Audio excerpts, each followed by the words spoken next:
Today we're going to be talking about some MTG and cEDH slang. What the hell is MTG? Oh, that's a good question. That's Magic the Gathering. Welcome to Play to Win, where we play to win. I'm Dylan. And I'm Cameron. This week for our holiday episode, instead of a game, we're just going to be talking about some terms that you may or may not have heard of in cEDH. So we have Tyler and Nate, and also Rachel and Courtney, our girlfriends. I'm Tyler. I'm Nate. I'm Rachel. And I'm Courtney. So our first word is sandbagging. Sounds like a dirty term. Sandbagging is like holding something, holding it back, holding it up. I didn't play my Mana Crypt on turn 1 because for some reason the damage was going to matter and I didn't have a play. Priority bullying. It sounds like something I probably do without realizing it. Yeah. Priority bullying basically means you pass priority, so you say, I'm not going to do anything until the last person who has the option to do it does it, and then you ask them to tap mana if they don't have anything, so that restarts priority. If someone taps mana, a round of priority starts again. That sounds made up. It does sound made up, but that's what priority bullying is. You can get it so that they tap their lands down for your turn. You're not allowed to do it, but technically in the rules of Magic, there's nothing that says you can't, but cEDH tournament organizers won't let you do it. Kingmaking. All right. This one I have strong opinions on. So there are all sorts of flavors of kingmaking, but this is definitely when you are making a play that is almost certainly going to result in someone else either winning the game or being in a much better position because either you're shutting down another player and letting third player run wild or something like that. That is exactly right. We throw it around like it's a bad thing, but with kingmaking, there are definitely times where like you kind of have to make that play, and you know you're going to end up kingmaking someone, but you have to stop someone from winning. I feel like that's when you would take your commander and make it into a king. I don't know. Spite play is when you do something knowing that it will not increase your chances to win. In fact, it will make you lose, but you give the game to somebody else. It's kind of like kingmaking. Yeah, that one we know well. This is strictly forbidden cEDH, and of course, spite play is when you say, I'm going to stop you even though I am going to either lose or, have no chance of winning as a result, or it gains me nothing. A spite play is any time that the answer for why you do something is fuck you, that's why. Pollutey Duty? Woodsies, footsies. Who decided these? Who made these up? Pollutey Duty. This is a nickname for polluted delta.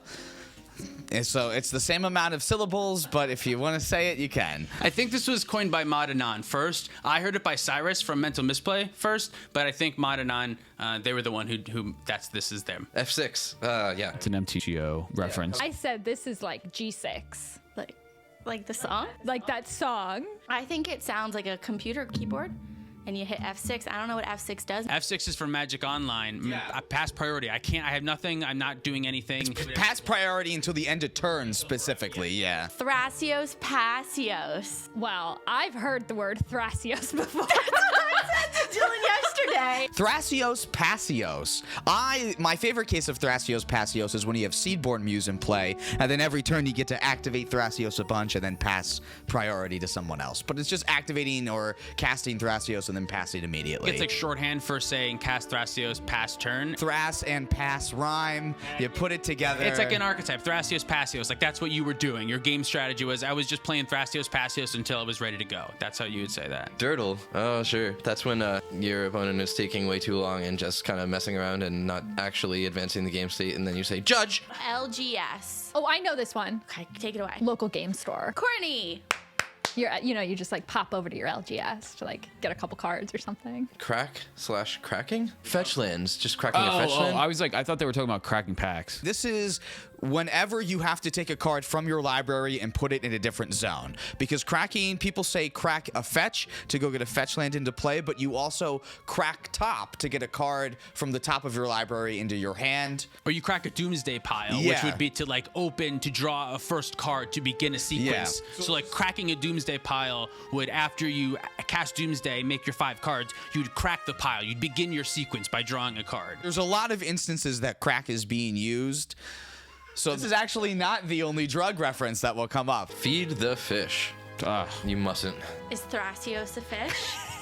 Are you feeding Thrasios to make him more powerful? Feed the fish, Mystic Remora, if you are allowing the person who controls Mystic Remora to draw a lot of cards. Razakats. Ooh.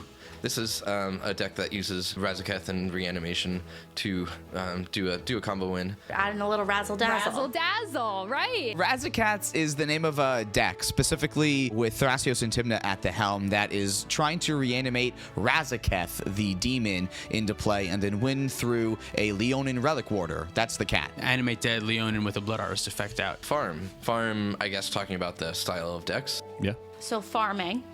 It's when you cultivate something, you put effort into it, and something comes out of it. Farm is a deck strategy that essentially uses creatures to gain value. Tymna is typically the farm commander. Yeah, farm is a Tymna ad nauseum, turbo ad nauseum deck that uses creatures with like Culling the Weak and sacrificing them to gain value and stuff. But I think it specifically has to have Tymna because of Mad Farm. The original was Mad Farm, and there was other versions of that deck that were called different things. Farm is just an archetype that means turbo ad nauseum with Tymna at the helm and using your creatures as resources. It's very loose and vague now. Breaking Parity.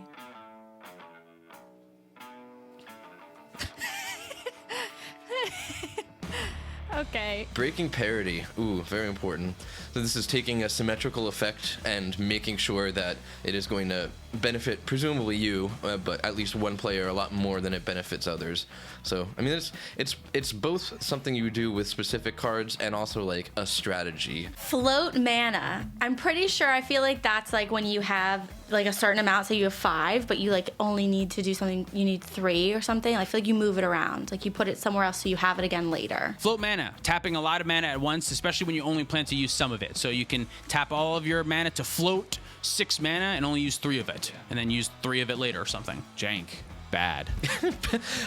I feel like it's not necessarily bad though. It's just not, less efficient. Jank. Like, that's janky. Yeah, it's bad. Heart of the cards. This is putting, this is Yu-Gi-Oh! This is what Yugi Moto believes in. Putting faith in the top of your deck. I don't care for this one. I don't have faith. I like statistics. I think there's some amount of luck, obviously, but like Heart of the Cards is just such a weird, like, emotional appeal. It's just trying to be funny. Pub stomping.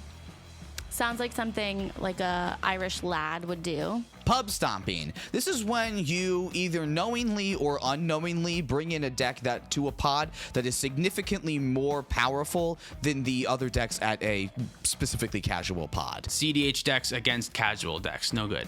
Thoracle Consult. Thoracle. That's his Oracle. And Demonic Consultation. I disagree. Breach lines. Maybe like the difference between CEDH and non-CEDH, maybe that's the line you're breaching. Maybe it's too casual, maybe it's too competitive. Yeah, maybe. That is Underworld Breach. Yeah, lines meaning different ways to play out an Underworld Breach win, which usually there are. Underworld Breach is a card that, depending on what you have set up and what else you need to get into your graveyard, there's a lot of different ways that you might go about winning. Brain Freeze or Grinding Station or something like that. WOTC is Wizards of the Coast or Work Opportunity Tax Credit. I don't know which one it is. I'm going to say it's Woman of the Commanders. Do some people pronounce this? Some people say WOTC, but like, Oh, I always thought they were saying WOTC. WOTC, WOTC for short, Wizards of the Coast. The company that makes Magic the Gathering. No one said that yet, but that's what Wizards is. In the tank. I've never heard this before you said it. oh, was that a phrase I introduced you to? Yeah, going in the tank. The think tank. I think I definitely picked that up from someone else, though. I don't even know what the origin of that terminology is. I have to figure out what my breach lines are. I'm going to go in the tank. P the T, pass the turn. I've heard one person say this. Line. What is it? Line. Just line. Line. This is our other drug reference. So this is a measurement of cocaine. A line, like it's just a combo line. Like we were saying, the breach line. Is that the same thing? Yeah, line is just a play or a sequence that you are planning and have thought about that is going to get you from point A to point B, thus line, where point B is usually either the win or a significant advantage or a significant play. Tutor. When you search your library for something, you're tutoring. And what do you suppose it's named after? School tutors? What no, well, I mean, what was the first tutor? Demonic tutor, yeah. right? I feel like I've heard that. Tutor. That's a card. Yeah, You tutor for something. Tutor, to search your library. Sorry, after Demonic Tutor, Tutor just means search. Tutor can get land. Tutor can get one specific card anytime you're taking a card from your library and putting it into your hand or play. I would say that Farseek does tutor a land into play, but I don't really think it's a tutor. It's a specific It's kind. ramp. Should ramp be one? Oh yeah, we didn't include ramp. That's the one you know.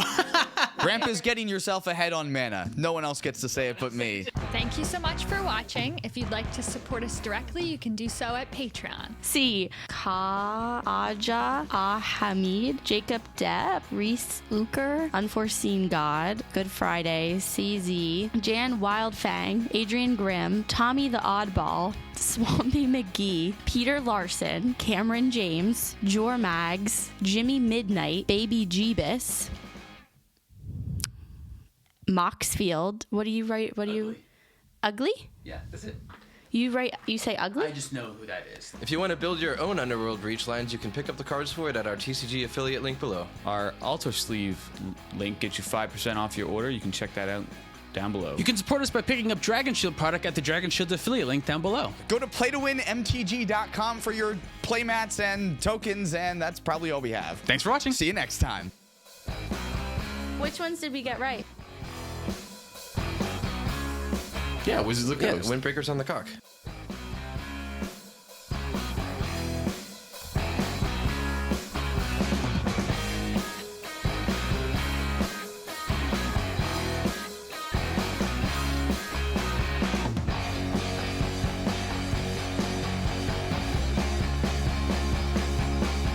Ah, shit.